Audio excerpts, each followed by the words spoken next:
And I'm back for another live stream brought to you by the awesome people over at Princess Dental Staffing. Happy to see everyone on this Wednesday. So today's topic, we're going to be talking about what employers look for in a dental office manager. So if you're thinking of becoming a dental office manager, it's really important to know what the potential employer or potential employers are going to be looking for, right? Because if you're on your job search already, you're going to want to make sure to highlight some specific skills and information in your resume. And you're also going to want to make sure to talk about specific things when you're in the interview as well. Now, it's always a good idea to kind of take a look at, like, if you're currently working in a dental office, it's always a good idea to kind of take a look at your current dental office manager and kind of see what their what some of their attributes are, and what their job duties are and kind of what they're doing, and that will kind of give you a good idea and a good place to start. Okay, but again, you're going to want to know a little bit more about the specifics of what potential employers are looking for, so you can make sure to mention them in your resume and in the interview. Okay, so today we're going to be sharing with you the top 3 attributes that potential employers are looking for when they are looking for a dental office manager. Okay, and some things that you may even be asked about in the interview if and when you get your interview set up. Okay. All right, so before we delve too deeply into that, I just want to remind everyone that Princess Dental Staffing is an online dental job board. They have positions available for dental assistants, dental hygienists, front office staff, and yes, even dental office managers and dentists as well, in a variety of different areas. Okay, they're offering full-time, part-time, temporary, and permanent positions. Okay, so if you have some time today, hop on to princessdentalstaffing.com and see what positions they have available in your area. Okay. And while you're there, it's also really easy to create a profile and get your information in front of the hiring managers. And you can also check out their blog. So their blog covers a lot of the topics that we cover in these live streams. Okay. So you can also check those out and their blog posts and read a little bit more about some of the topics that we bring you each week. Speaking of which, we do bring you these live streams each week on Wednesday. So if you don't want to miss out on future streams, be sure to follow our page or subscribe to our channel. If you like the content that we're bringing you, drop us a like. And if you have any comments or questions, thoughts, insights, be sure to comment them below. And if we couldn't get to them when the stream was live, then we will definitely get to them as soon as possible. Hi, Rapan from Bangladesh. Hi. Okay, so let's go ahead and dive into our attributes. So attribute number 1, someone who prioritizes organization. So if you've ever worked in a dental office, you know that the office manager is always looking for ways to optimize and streamline and just basically improve the organizational system within the office, because organization is crucial to how a dental office runs, right? It's just a really crucial part of making sure that that the office can function operationally and that processes can move forward so that you can go about your day, right? And the dental office manager is definitely responsible for that. Okay. Excuse me. Not only that, but it's also really important to be organized within a dental office, because you have a lot of documents and forms and information and everything that has to be recorded, has to be written down, has to be typed up, and all of those sorts of things. So you have a lot of documentation and information that needs to be easily organized so that it can be retrieved by just about anyone when it needs to be retrieved, right? So, I mean, that includes anything from patient records to insurance documentation, and all of those different records and forms and information. Okay. So all of that needs to be easily retrievable, easily findable by your team members when they need it, so they can do what they need to do, right? Not only that, but organizational methods need to be functional. Okay, so the organizational methods that dental office managers use and implement, they need to be functional. What that means is that it needs to be the organizational method that the office manager chooses, it needs to be easily understood and transferable to other team members, right? So all of your current team members have to be on board and they have to be able to understand it and operate it. But that also means new hires and temps as well. Okay. Just a quick reminder again, Princess Dental Staffing does have positions available for temps as well in your area. So be sure to check that out if you're looking for a temp position or need to hire someone for a temp position as well. Okay, but yes, again, organizational methods are just a crucial part of the functioning of the dental office as a whole. So as a if you're someone who is looking for a dental office manager position, potential employers are going to want to know that you are an organized person and some of the methods that you probably use in order to make sure that the office is organized optimally, so that it can function operationally, right? Okay, number two, someone who has leadership skills. So leadership skills are going to be another attribute, which is kind of on the nose, right? That's kind of a given. If you're a manager of any kind, leadership skills are going to be kind of a given. But there's a lot more that goes into leading a team than just being over them and telling them what to do. Okay.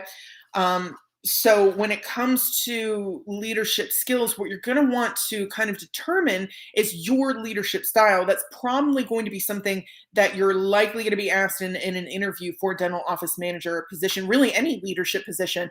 Kind of what is your particular leadership style? Because potential employers are going to want to know if that can kind of work with their current team if they're going to bring you on. Okay. Excuse me. So it's really important to be honest with yourself and with your potential employer about your leadership style and how you plan to drive your teams towards success, operational success. Okay. So let's kind of talk a little bit about the different leadership styles real quick. And we're just going to kind of go over them briefly. There's three main schools of leadership, so to speak. Okay. Three main like kind of leadership types. And of course there are subsets under each type, but we're just going to kind of go over sort of the main leadership styles and kind of the pros and like what they are and kind of the pros and cons of each. Okay. So the first leadership style is the autocratic, excuse me, style of management. So this is the style of management where one person makes all of the decisions. Okay. It's kind of your stereotypical boss archetype. Employees are told what to do by one person and then they do it, right? So some of the pros and cons. So this is kind of the leadership style, but some of the pros and cons. So some of the pros might be that you will have a very uniform direction. There will be very little miscommunication amongst multiple authority figures.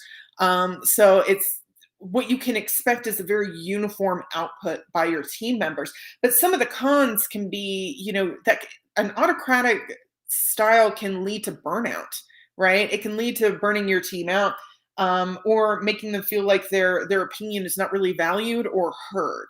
They're just kind of the worker bees and they're there to kind of do what you tell them to do. Okay, so that's kind of the pros and cons. Okay. So the second one we're going to be talking about is the democratic style of management. So this is not a true democracy. Your team members don't vote on things necessarily.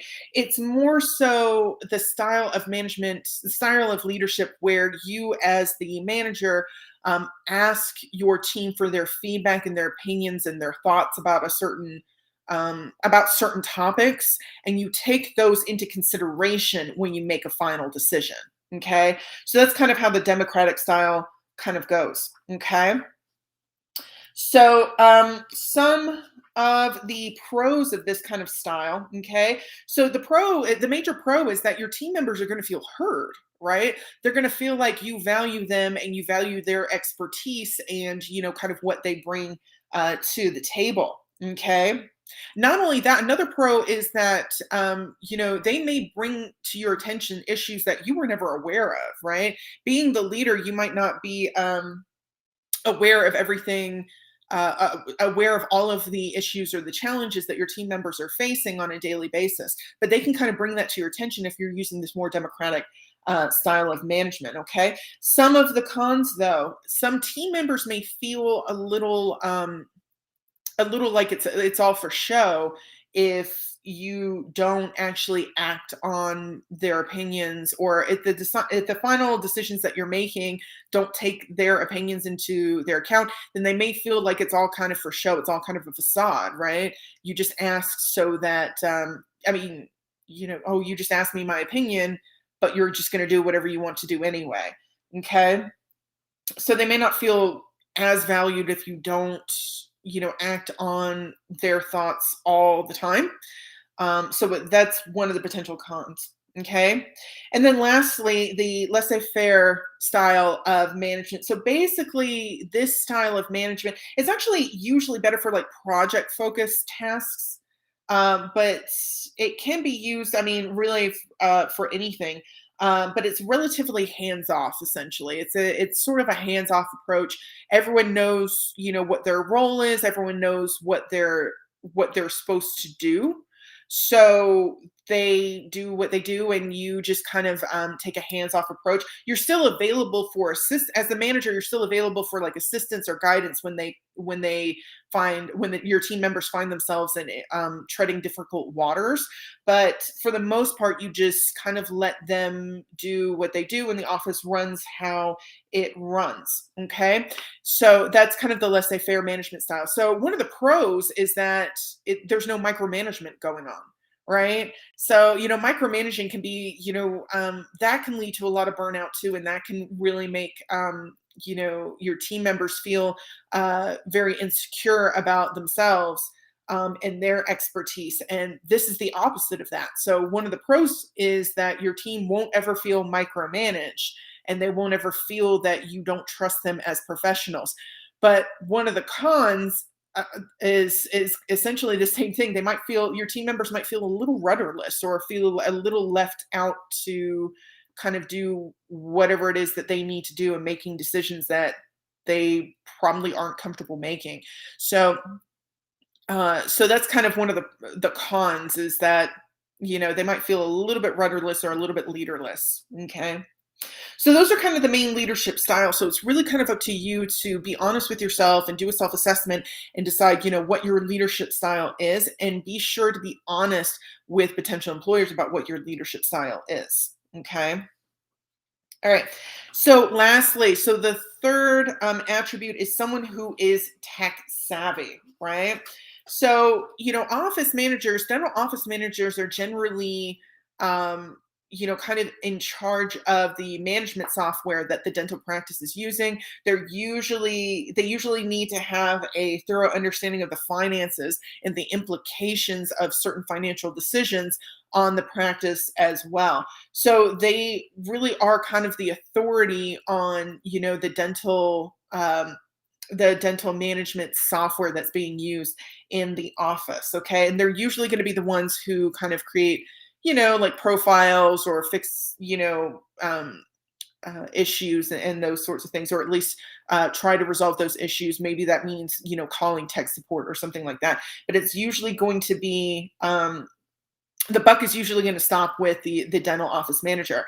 No one wants to hear a dental office manager say that they have no idea what a certain function is for, or how it's used, or what the benefits are, or anything like that. That can really, again, that can make your team feel very, very rudderless, right? It can make them feel very just not very confident in the direction of the office and the functionality of the office, and that can lead to low morale. So you definitely want to be very tech savvy, so that as a dental office manager, you're able to navigate. The